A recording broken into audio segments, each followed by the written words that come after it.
Poso maoni wiak, waiwanan kitanan ni mua e yoski piataya posnotaman e yum MITW Podcast.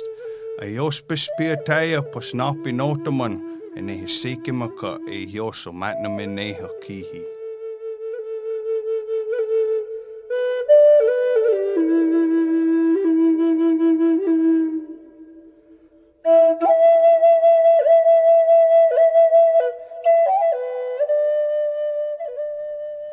You're listening to the Menominee Indian Tribe of Wisconsin podcast. We are your hosts, Sheena Wapoose. And Gary Dodge. Today we are joined, as usual, by Vaughn Bowles, the Public Information Officer for the Menominee Indian Tribe of Wisconsin. Welcome, Vaughn. Good morning. So, Vaughn, you were telling me a little bit about the Alpha B117. They come up with the best names. Yeah, Alpha B117. It rolls right off the tongue. Yeah. Can you tell us a little bit more about that? Yeah, it's a new variant that's been really prevalent. It's outstripped the Delta variant in the European, kind of like the Baltic states, and it's moved through like Austria, Germany, Poland, and like the Czech Republic. They're finding that it's about 3.2 times less sensitive to COVID-elicited vaccine antibodies. What does that mean? It means that the vaccine doesn't really work for this variant, which is a huge problem, which is why even though a lot of those countries have vaccination rates like the US, like, high 60%, low 70%, they're still having just a huge spread of COVID over there right now. And they're thinking, the possible explanation for this is because the vaccines that we have right now are really what they consider a very narrow spectrum. They were targeted to, the original wild type and some very minor variations early off. And it produced what medically is called a suboptimal antibody, which means it's not like smallpox or the polio vaccines, which like 100% mean you're golden and safe from it. You had kind of that seepage and leak through with, high 80s, mid to high 90% effectiveness. And so those viruses that weren't stopped by that very small portion mutated into this wonderful new variant that's now roving across the countryside over there.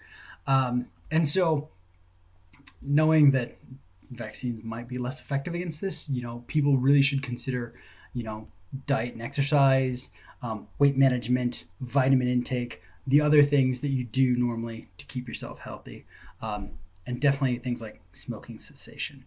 If you want more information on it, we can definitely put links into the show notes. We don't want to freak anyone out, but we do want you to stay healthy, and that might mean maybe making some lifestyle changes at this point. So, can you get COVID from deer? And do hunters have to take special precautions? So that's also a fun variant question. The big answer right now is maybe. It's not known if people can get COVID from deer, but what it looks like is that infected humans, hunters, hikers, whoever, may have gone out and they may have had a reverse zoonotic infection, which means instead of COVID jumping from like bats to humans, it jumped from humans to deer.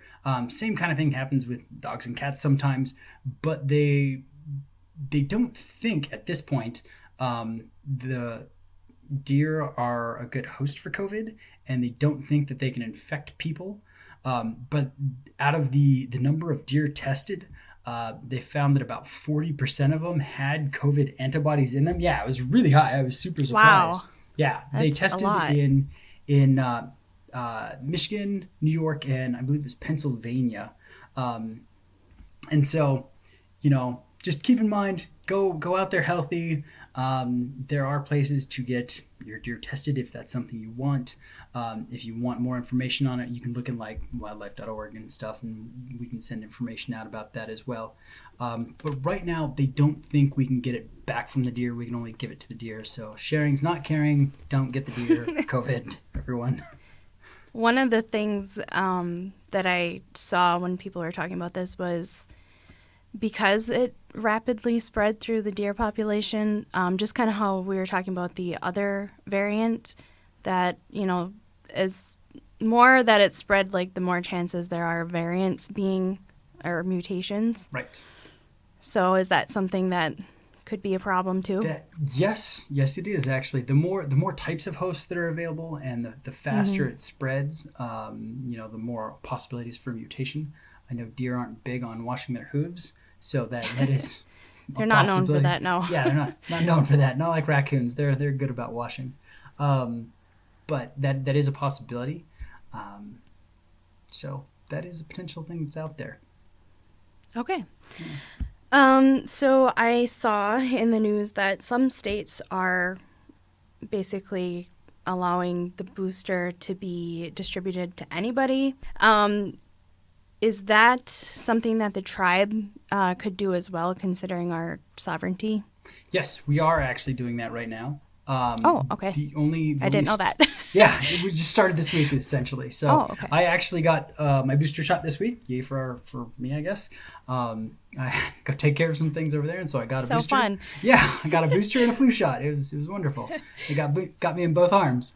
But the one thing that has come up is that there are some supply issues with the Moderna booster, and so they're asking that we not specifically request that one if we're not an elder or a first responder or someone that's high risk, anyone that's immunocompromised, whatnot, transplant recipient, et cetera, anyone with chronic lung issues. Anyway, they're asking that you reserve Moderna for those individuals. We have all three available right now. So if you want one and you got your original shots more than 6 months ago, we'd recommend a booster shot. Just bring your antibody count back up. Good to know. Okay, so I also saw some headlines about rise in hospitalizations in the fully vaccinated. Why would that be? So if I had to hazard a guess, it'd still be because kind of what we were talking about earlier, the vaccine's not 100% protective, but there are a lot of people acting like it is and using less precautions when around large gatherings and in enclosed spaces than before. It's also likely that their immune system could be challenged by a variant that the vaccine just wasn't designed for.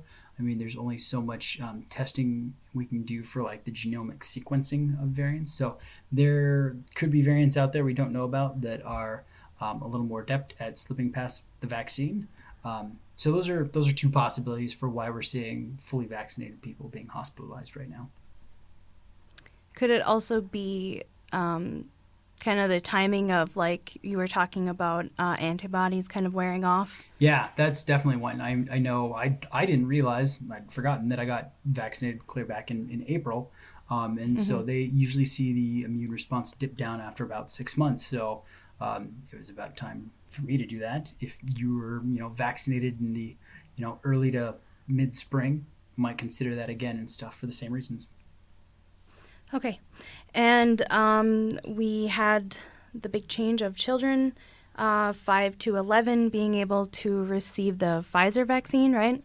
Yes.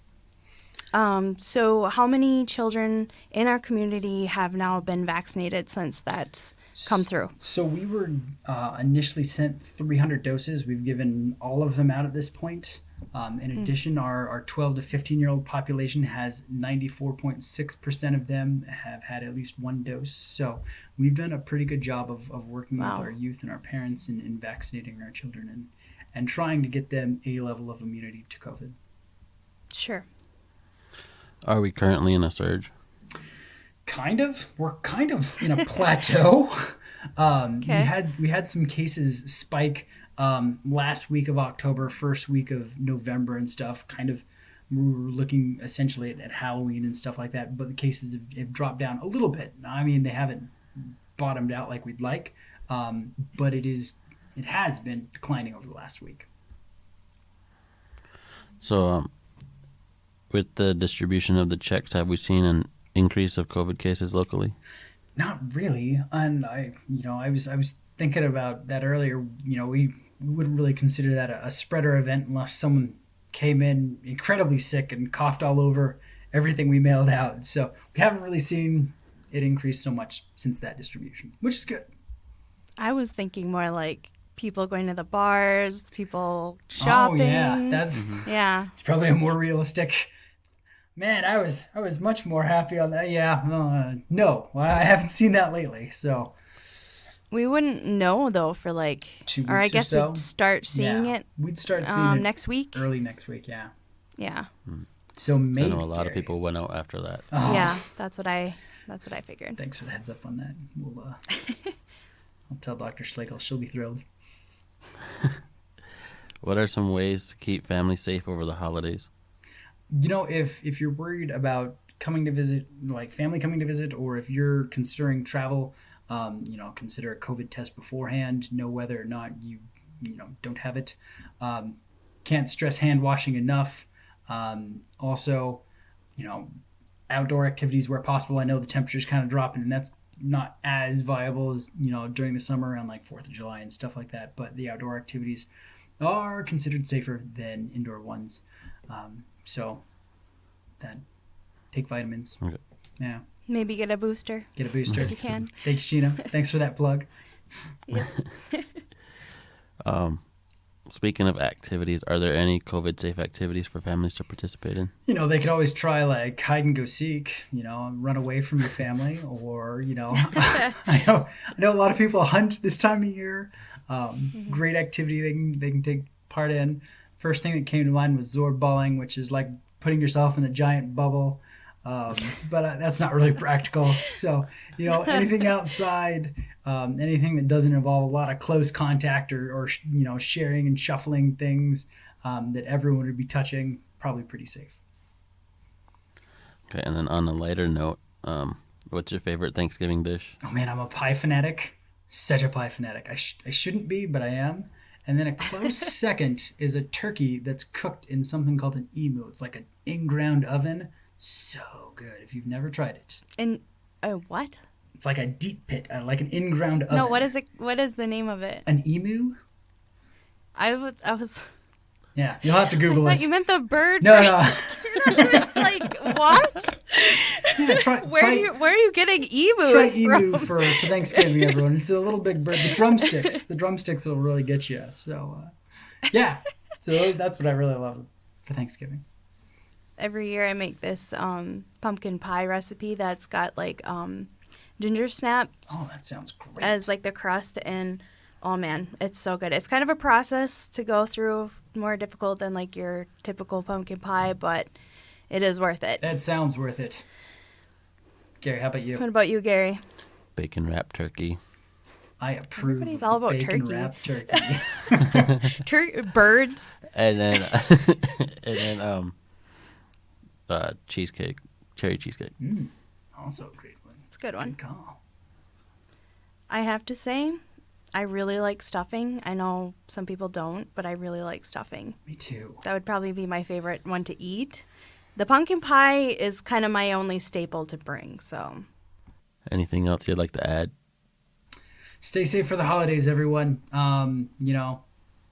Make good choices. Don't kiss strangers. All right, that's all I got.